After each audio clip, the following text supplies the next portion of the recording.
La idea del presidente es clarísima y creo que lo dijo hace un par de días en la mañanera. El litio es de los mexicanos.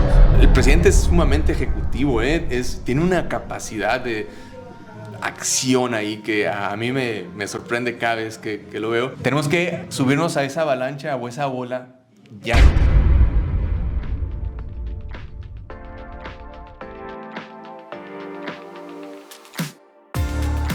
Hola amigos de Polemón, ¿cómo están? Esperemos que estén muy bien. Hoy nos encontramos con Pablo Tadei, el nuevo titular y el primer titular de la empresa Litio MX.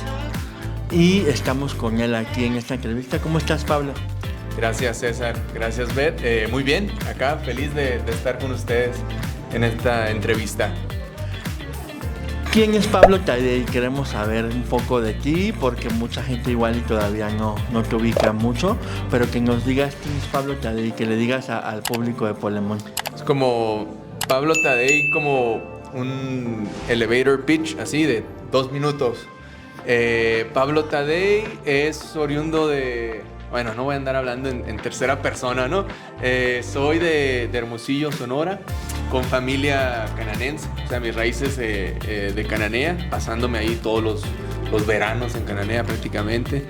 Y después una infancia muy normal, muy tranquila, aunque mucha gente dice que en Hermosillo nada es normal, con esos calorones.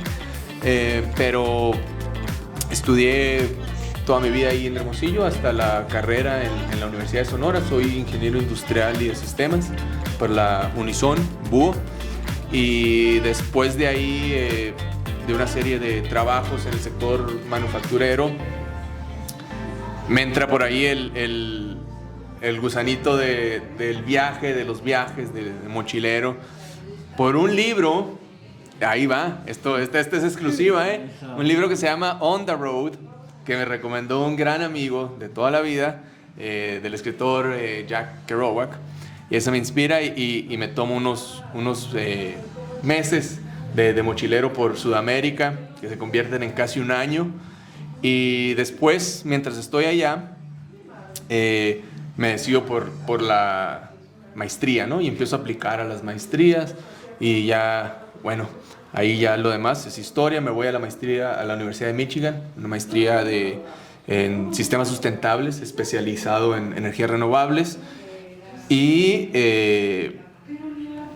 cuando termino la maestría, siempre hay que decirlo, termina uno medio enfadado de las tesis, y de eso se lo digo a todos los que nos escuchan. Las tesis, todos se cansan, pero luego te vuelve el amor. Y yo cuando terminé la maestría dije, ya está, no quiero saber más de estudios. Y al año que entra empiezo el doctorado, ¿no? Entonces siempre hay esos cambios. Después me voy al doctorado en 2018 en salud medioambiental en la Universidad de Harvard, en Cambridge, Massachusetts. Y justo ahí, terminando eso, es cuando me incorporo acá a Litio para México. Oye, ¿y por qué esos temas? ¿Cómo surge tu interés en el medio ambiente o en los procesos sustentables? ¿O cómo fue que te empezó a interesar? Está bien trillado lo que voy a decir, pero qué buena pregunta. No, es que se me había pasado y lo iba a retomar, pero me la ganaste. Justo les cuento la historia. En la Universidad de Sonora, en ese entonces, había un programa, no sé si siga, de intercambios estudiantiles. Te pagaban un semestre becado, tanto el gobierno federal como las instituciones en este caso yo me fui a España, apliqué y me fui a España un semestre, 8 meses. Y yo, como les decía, de Hermosillo, Sonora, la ciudad del sol, que ahorita es muy fácil porque está en boga el Plan Sonora, ¿no? Pero ya hablaremos del Plan Sonora y de toda esa parte. Les estoy hablando yo de 2010. No hay un solo panel solar en Sonora en ese entonces. Un maestro mío, mi asesor de licenciatura, el doctor, ¿se puede decir el nombre? Claro, ¿no? claro. Rafael Cabanillas, de los pioneros en la energía solar desde los 80s en Hermosillo ahí. Siempre estaba yo interesado con él, pero me voy el 2010 a España. Y prácticamente a donde yo llego a España es en el otro lado del Canal de la Mancha de Inglaterra. O sea, es la parte norte de España, en Santander, en la región de Cantabria, que es prácticamente el mismo clima que Inglaterra. Gris, lluvioso, frío, triste todo el año, prácticamente. Llego ahí, primer día que voy a la facultad, se le llama ya, tapizada la fachada del edificio de paneles solares. Ese fue para mí como el ah, caray, allá que tenemos sol todo el año, no hay un solo panel. Acá, tapizado con, no me acuerdo yo contadas veces vi el sol estando allá. Y entonces ahí es cuando digo, wow, y me inscribo en mi semestre. Y ahí hice prácticamente 4 materias, y todas tenían que ver con energías renovables y sustentabilidad, ¿no? Ese fue el clic. Cuando regreso de ahí, sigo con el gusanito, pero me meto a la manufactura, que es casi el caminito clásico del ingeniero sonorense o hermosillense, industrial. Sales ahí, hay varios parques industriales, hay demanda de ingenieros, y me meto en eso. Y fue durante mi viaje de mochilero ese que les contaba antes, que empiezo a ver lo interesante que son las energías renovables, y aplico esa maestría que es en la Universidad de Michigan, y que cuando llego allá es más frío, más oscuro, más gris que España, y tiene muchas más plantas solares, ¿no? Ese es el ganchito. Después del doctorado es prácticamente, órale, ya está todo esto, la tecnología, el desarrollo para migrar a esa transición energética donde sea un mundo de energías renovables, y me empieza a entrar la curiosidad, pero ¿y qué tal el impacto en el medio ambiente? Eso está muy bien establecido. Menos dióxido de carbono, no incrementa la temperatura tanto, todo muy bien. Pero ¿y la salud? Entonces ahí es donde encontré en alguna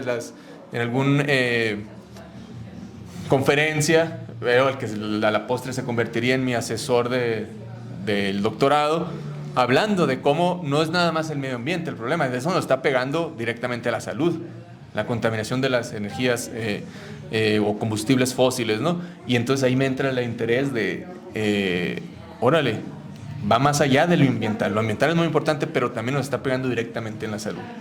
Y a la par de todo esto, ¿cómo miras, por ejemplo, en esa época el movimiento de la 4T de López Obrador? ¿Había una cercanía? ¿Había interés de tu parte? ¿Una simpatía? ¿Eras...? Siempre. Porque mira, soy muy afortunado dentro de todo eso también, porque, a ver, hay que poner el contexto. Sonora, el norte de México, donde el 2006, yo cumplo 18 años en 2006. ¿Votas por Andrés Manuel? Claro, por supuesto, ¿no? Entonces es donde yo ya tenía nociones con lo del desafuero, pero cuando uno ya sabe que va a votar, ahí es donde a mí me cae como, órale, voy a incidir en esto, ¿no? Y entonces me meto activamente en la campaña del 2006, colaboramos, que hay que decirlo, 2006, la izquierda de Hermosillo, Sonora, cabíamos en este cuartito, ¿no? Entonces se hace una fraternidad muy bonita que sigue todavía hasta ahora, aunque el movimiento ha ido creciendo, pero ese núcleo que éramos, es muy lindo ver cómo pasan los años y ahí seguimos. 2006 me meto en eso. Durante el plantón, todo lo que sucede, a nosotros por lo menos nos hace más firmes de lo que pensamos, y pasa el tiempo, ¿no? Se va asimilando las cosas. En Hermosillo se da este caso, yo no sé qué tanto se replicó, pero les digo, no sé si sea por lo pequeño del grupo que era, pero teníamos...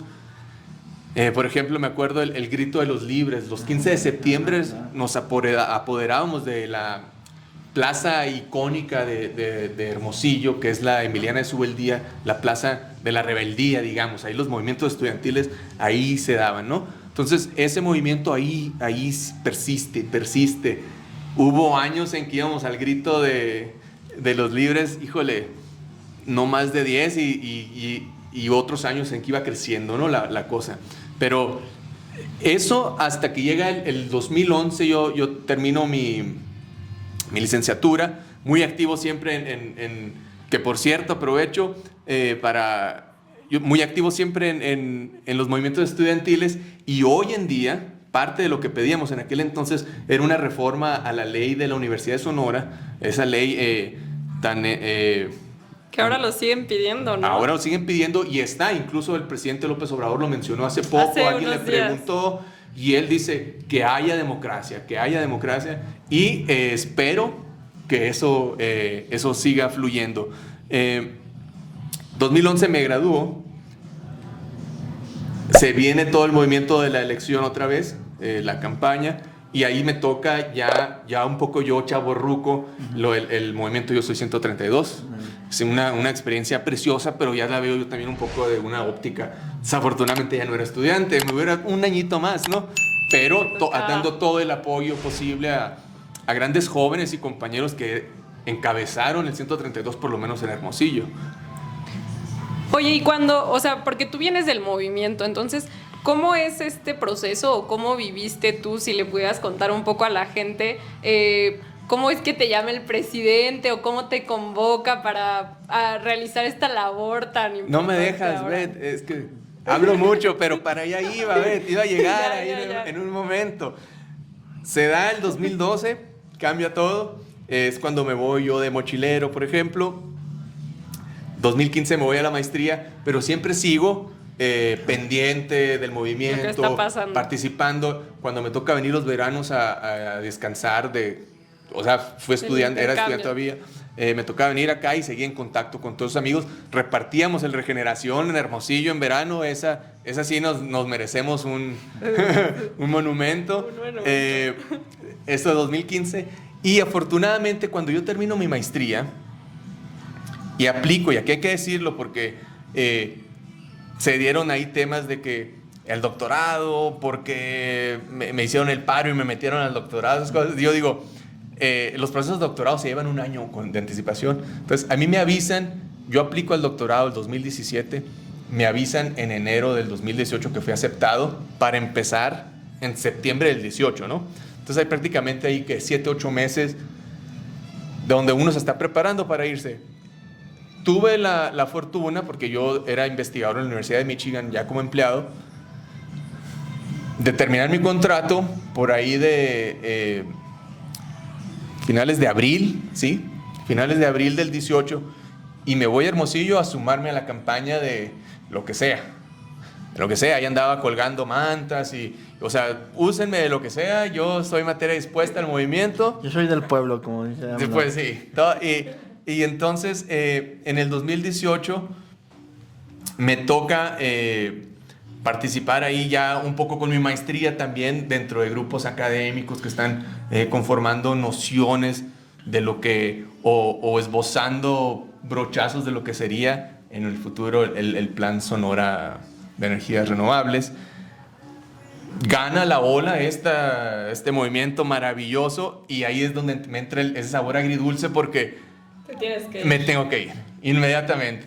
Entonces me tocan unos mesecitos de transición, y cuando está en la cúspide todo esto, bueno, hay que darle vuelta e irse a estudiar el doctorado. Imagínense con qué ganas llega uno al doctorado cuando tienes toda la vida esperando este momento. Pero a Harvard.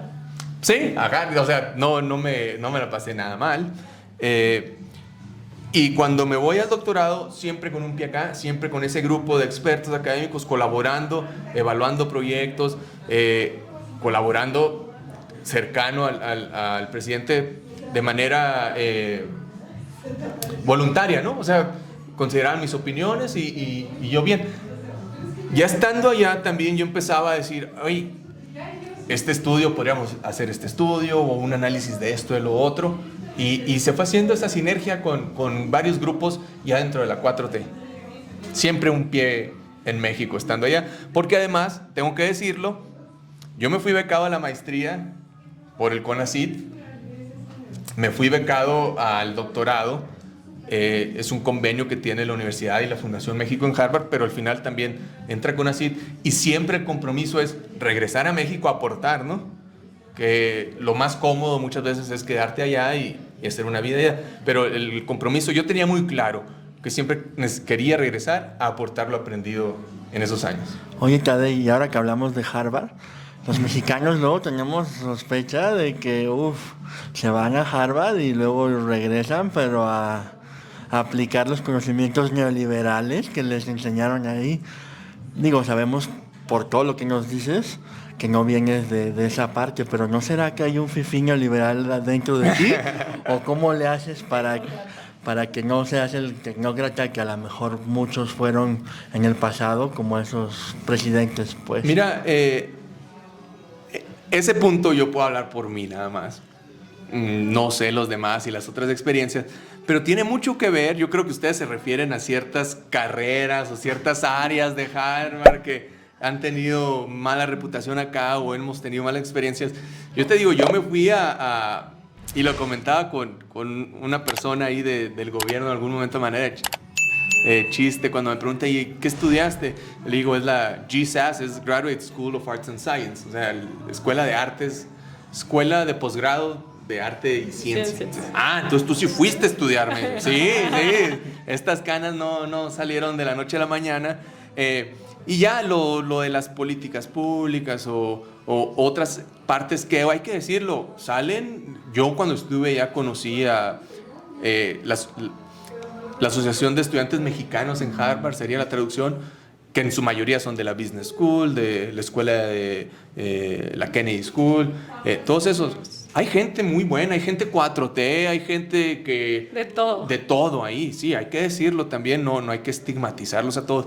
Pero yo te digo, en mi caso, yo me fui llevé clases en el MIT, en la Escuela de Ingeniería, en la Escuela de Salud Pública, en la Escuela de Diseño, entonces yo iba a lo técnico. ¿Y cuántos años tienes? 35. Ay, yo pensé que eras más joven. No. Pero, o sea, no nos has contado todavía cómo es que Andrés Manuel te convoca a ti, uno de los perfiles pues más jóvenes del servicio público de la Cuarta Transformación. ¿Cómo es que llegas a tomar esta tarea tan importante que es el litio en México? Ya, pues también es una parte de lo más lindo de esta experiencia. Como les decía, veníamos trabajando con lo del plan, lo que en el futuro se convertiría en el plan Sonora. Nos toca por ahí, en unas de esas tiempos de vacaciones, venir a una reunión ahí en Peñasco, donde se esbozó. Trabajamos en el diseño de lo que es primero solamente la planta solar, de las más, que es la más grande de Latinoamérica, tengo entendido, a día de hoy, que ese era prácticamente el proyecto, ¿no? El presidente tiene esta capacidad de aglutinar y es tan visionario que después esa plantita solar se convirtió en esto que es el Plan Sonora, ¿no? Ahí me tocó ya irme intrometiendo, no sé si sea lo correcto, pero irme metiendo más a fondo en esas reuniones donde podía estar ahí sentado en la mesa y posteriormente empiezo a venir a reuniones acá a la Ciudad de México, a estar debatiendo ya lo que es el Plan Sonora y bueno, en un momento, en una de esas reuniones llega la invitación del presidente de unirme al proyecto. ¿Y cómo fue? O sea, si nos puedes contar cómo fue el momento, ¿no? Yo creo que a la gente le va a gustar mucho saber qué pasó, ¿no? Pues después de analizar el tema y ver la situación ahí donde... el presidente es sumamente ejecutivo, tiene una capacidad de acción ahí que a mí me sorprende cada vez que lo veo. Siempre. Y en una de esas reuniones me dice, ¿y usted, joven, entonces cuándo termina el doctorado, no? Ya apúrese, y pues yo así como, pues para diciembre puede quedar listo. ¿Y te unirías al reto de litio para México? Me dijo, me lo preguntó, pero en realidad para mí eso no había manera de decir que no. Pero por supuesto, y entonces ya me platica, me echa el rollo y me dice que lo importante que es esto, y yo salgo así impactado, ¿no? Después de eso se llevó a cabo unos días antes de que yo me devolví a México. A Boston. A Boston. Esas reuniones se llevaron a cabo, yo sabía, y me devolví a Boston y seguí estudiando, terminando mi doctorado. Después, el acuerdo era que yo me unía, e incluso el nombramiento dice el 1 de diciembre. Ese era el acuerdo. Oye, y no sé si le pudieras explicar un poco a la gente cuál es la importancia del litio para el futuro. ¿Va a ser esta empresa el Pemex del siglo XXI o que la gente pudiera entender fácilmente cómo puede beneficiar a todas las y los mexicanos o cuál es la importancia? Porque se habla muchísimo del litio ahora, pero no hay mucha información todavía de cómo nos va a beneficiar directamente. Sí, mira, no sé si el Pemex del siglo XXI, y les digo la razón por la que hay que ser cautos con eso. El petróleo, durante los últimos 200 años, fue el producto hegemónico de la energía. Una maravilla haber descubierto la densidad energética del petróleo. Hoy en día, el litio, que está jugando esa parte clave en la transición energética, no va a ser el único como el petróleo por durante 200 años. Digo, ahora mismo ya hay baterías de sales, por ejemplo, está la tecnología del hidrógeno que está creciendo por ahí. Entonces van a ser un grupo de tecnologías que impulsen la transición energética. Sin embargo, el litio va a ser un jugador clave por los próximos 50, 60 años, pero no hegemónico como es el petróleo, ¿no? De ahí una cosa. ¿Por qué es tan importante? Prácticamente porque la humanidad, estamos terminándonos ya ese, ¿cómo se diría? Un presupuesto de dióxido de carbono que tenemos, es decir, la humanidad o digamos el planeta, para que no llegue a esos 2 grados de sobrecalentamiento, puede emitir hasta un tope de X toneladas de CO2. Bueno, ya estamos muy cerca de eso. Si continuamos o aceleramos esa transición energética con estos productos como el litio, que hay que decirlo, el litio no genera energía, el litio almacena la energía. Entonces, la clave acá es alimentar esos autos eléctricos con energía solar, eólica u otro tipo, las hidroeléctricas, por ejemplo, que ha sido parte de lo que ha impulsado mucho el presidente. Eso nos va a llevar a que el planeta no se vaya al precipicio, ¿no? Esa es la idea, esa es la importancia del litio. Y México, como siempre, si se pone de moda el litio, tenemos litio. Se pone de moda el petróleo, tenemos petróleo. O sea, somos muy afortunados en recursos naturales. Y Pablo, ¿dónde se usa el litio? ¿Dónde la gente puede saber que está el litio presente en la vida cotidiana? El litio se usa en muchos aspectos. En medicina, por ejemplo. Se utiliza en cerámicas, en los aires acondicionados. Hay componentes donde en los filtros, por ejemplo, va el litio. Pero ese porcentaje, con la predominancia de las baterías, ahora se va a ir prácticamente a todas las baterías, desde nuestros celulares, las cámaras, esas baterías pequeñitas tienen litio, hasta lo más común o lo más sonado hoy en día, que es las baterías de los autos, ¿no? Pero además esto pues representa algo muy grande para México porque tenemos las reservas de litio y ahora que el presidente pues mandó el decreto para nacionalizarlo. ¿Cómo viste esto tú o cómo incide directamente en esta nueva creación, en esta creación de esta nueva empresa? Sí, la idea del presidente es clarísima y creo que lo dijo hace un par de días en la mañanera.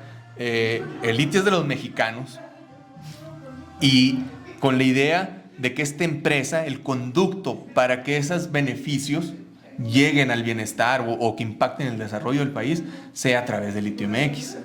Es decir, Litio MX generará, digamos, una renta o utilidades, fue la palabra que él dijo, para que se vayan a los programas o a proyectos nacionales, pero también tiene un impacto directo en cada zona donde, digamos, se desarrolle una mina, una minera en cierto estado donde se descubrió litio. Pues ahí se generarán empleos.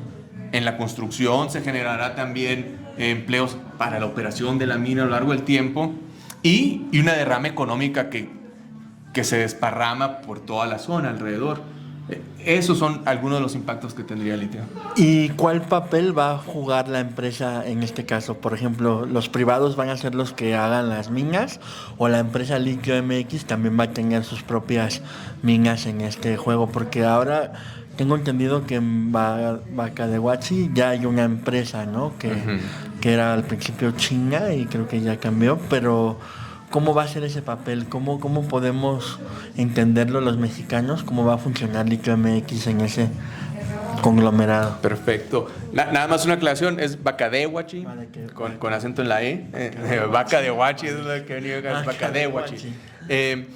Haciendo ese, para no meternos a temas que en este momento pueden resultar un poco confusos, no hablemos de casos específicos, pero la idea del litio para México es, y lo dice el decreto de la creación de la empresa, porque se ha hecho un poco de ruido últimamente de que eso de que se va a asociar con privados y que el decreto desde que se publicó dice en el artículo 6 con la posibilidad de asociaciones públicas y privadas. Entonces, dejando bien claro eso, Litio para México va a analizar caso por caso.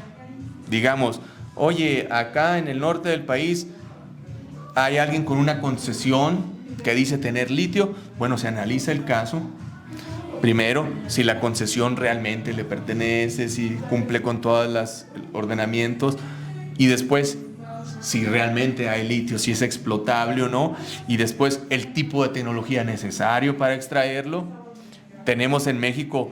Estamos trabajando con el Servicio Geológico Mexicano, con el CONACYT, desarrollando tecnologías nacionales, con científicos nacionales, y decir, ese método se puede desarrollar por Litio MX 100%, o no, esa capacidad no la tenemos a día de hoy. Hay que tener siempre en mente que lo del litio, como les decía ahorita, es prácticamente una ventana de oportunidad. No podemos decir, nos vamos a llevar los próximos 10, 15 años en desarrollar la tecnología para luego explotar el litio. Tenemos que subirnos a esa avalancha o esa bola ya. ¿Cómo lo vamos a hacer?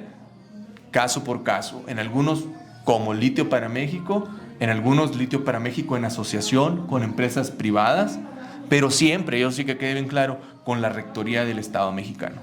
Siempre. O sea, el litio es de los mexicanos. Así es. Y Pablo, ¿qué experiencias tienen, por ejemplo, del caso Bolivia? Yo creo que es todos nos hemos sorprendido con el caso boliviano porque han usado el litio desde hace un tiempo, desde Evo Morales, como esa palanca de desarrollo del país. ¿Hay algo que aprenderle a Bolivia de esa parte? Hay mucho que aprenderle, creo que le aprendimos bastante. Si ustedes ven ese caso y vean más o menos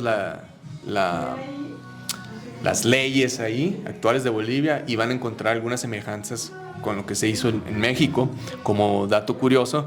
¿Y qué pasa? Que ellos tuvieron la ventaja del tiempo. Ellos empezaron acá mucho antes, entonces sí, se llevaron esos años en aprender, en especializarse, en desarrollar su tecnología, y por eso están donde están ahora. Nosotros, el tiempo es un poco nuestro enemigo, digamos, en ese sentido. Pero aún así se sorprenderían, y lo van a ir viendo con el paso de los meses, la cantidad de científicos mexicanos con propuestas de métodos para separar el litio de arcillas, por ejemplo. O sea, hay mucho avance ya también acá en México. Oye, Pablo, pues ya por último, un mensaje que le quisieras dar a toda la gente que te está viendo, algo que te gustaría decirles, y también que nos compartas dónde podemos encontrar las redes de Litio MX, también las tuyas, para que la gente te siga y vea. Pues yo sé que apenas están arrancando, pero ya para que después veamos qué va pasando con esta empresa tan importante para las y los mexicanos. Sí, las redes no me las sé de memoria. Las tuyas. Mis redes, en Twitter soy pd-tadei con doble D. Ese es mi Twitter. La verdad que más redes no tengo. Tengo un Facebook, pero muy privado, muy abandonado también. Pero ya próximamente, o sea, ya... Vas a tener que hacer una. No, ya tenemos Litio-MX, es el de Twitter. Anda por ahí la fanpage de Twitter oficial, perdón, de Facebook, fanpage de Facebook de Litio MX oficial. Y ahí van a estar viendo, van a ir votando las redes. Y el mensaje es que no perdamos de vista, el litio es de los mexicanos y para los mexicanos.